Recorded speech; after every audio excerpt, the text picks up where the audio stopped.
Assalamualaikum warahmatullahi wabarakatuh. Lagi dan lagi perkenalkan, nama saya Muhammad Akmal Alipi dengan NPM 19630401. Saya mahasiswa Universitas Islam Kalimantan Muhammad Arsad Al-Banjari, semester 4, jurusan Teknik Informatika.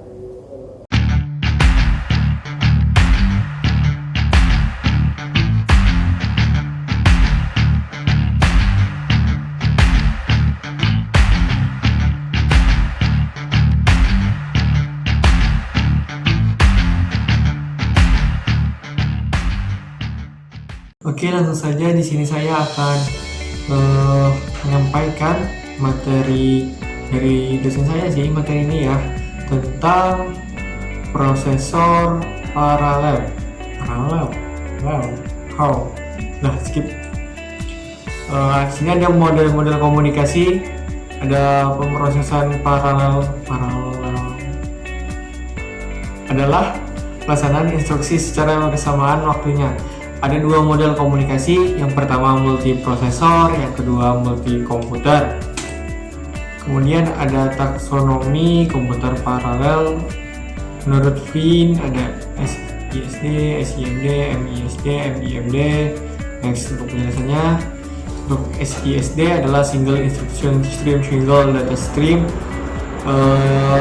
yaitu satu prosesor,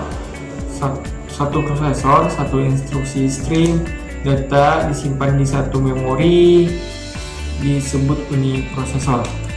Ada SIMD, single instruction stream, multiple data stream, instruksi mesin tunggal, eksekusi dikendalikan secara simultan, terdapat sejumlah elemen proses, setiap instruksi dieksekusi dalam set data yang berbeda oleh prosesor yang berbeda.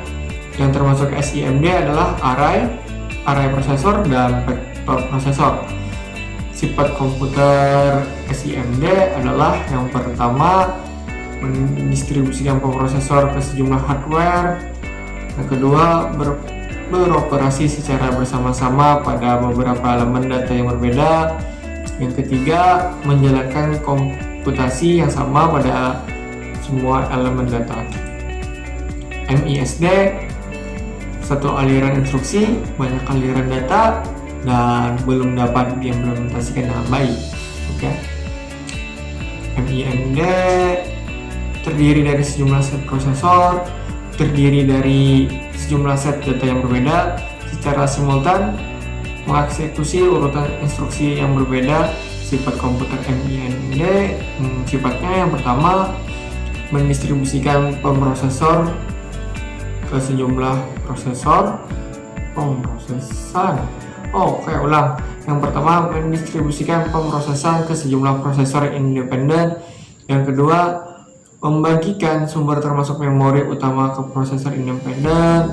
Yang ketiga, setiap prosesor menjalankan programnya sendiri. Yang keempat, setiap prosesor berfungsi secara independen dan bersama-sama. Yang termasuk MIMD ada multikomputer dan multiprosesor. Di sini saya mau membacakan aja sih ya, bukan menerangkan, apalagi untuk menjelaskan. Saya cuma semoga lah dengan saya membacakan ini kalian bisa mengerti. Oke, next ke multiprosesor. Sebuah sistem komputer paralel yang didasarkan pada pemakaian memori tunggal secara bersama-sama. Model multiprosesor berkembang menjadi software menggunakan bersama sebuah ruang alamat virtual tunggal yang dipetakan pada memori bersama untuk membaca atau menulis sebuah port memori dengan menjalankan instruksi load dan store. Multiprosesor sulit untuk dikembangkan tapi mudah diprogram. Untuk contohnya bisa kalian baca sendiri. 1, 2, 3. Oke, skip. Multikomputer, sebuah sistem komputer paralel di mana setiap CPU memiliki memorinya sendiri dan independen. Disebut juga dengan sistem memori terdistribusi. Setiap CPU memori lokal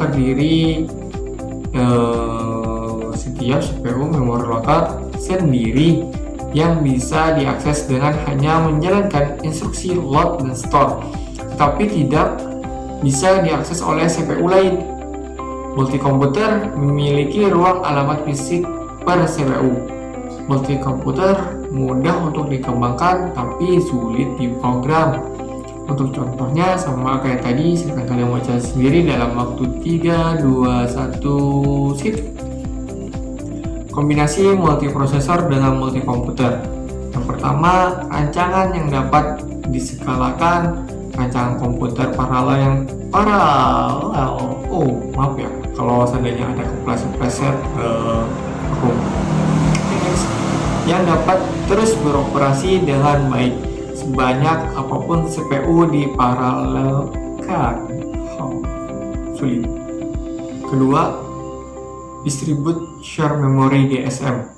Memori bersama yang menyediakan satu ruang alamat virtual bersama dengan penghalaman pada sistem seluruhnya. Yang ketiga, sistem runtime bahasa pemrograman menyediakan abstraksi memori bersama yang kok gapnya duluan sih, ketukar. Oke. Anggaplah itu yang diimplementasikan oleh compiler dan sistem runtime. Jaringan interkoneksi ada 5 komponen. Yang pertama CPU, yang kedua memori, yang ketiga interface, yang keempat penghubung, yang kelima switch. Untuk pengertiannya bisa kalian searching di Google atau kalian mau baca ini silahkan dalam waktu 3, 2, 1. Oke, skip. Untuk kinerja, untuk mengembangkan apa bacaannya? Oke lah, itulah artinya komputer paralel agar bisa beroperasi lebih cepat dari prosesor tunggal. Masalah kinerja yang berkaitan dengan komputer paralel: 1. Metrik hardware, kecepatan CPU dan I/O. Kedua, metrik software, mengetahui seberapa cepat sebuah program beroperasi pada sebuah komputer paralel dibanding sebuah prosesor tunggal. Oke, selesai. Itu tadi sekilas materi tentang prosesor paralel. Oke, skip. Udah itu aja. Apabila ada salah, banyak sih salahnya, saya mohon maaf. Kekurangan, banyak sekali kekurangan, nggak ada lebih. Udahlah, saya minta maaf apabila banyak kekurangannya. Salah hilang, mohon maaf. Assalamualaikum warahmatullahi wabarakatuh.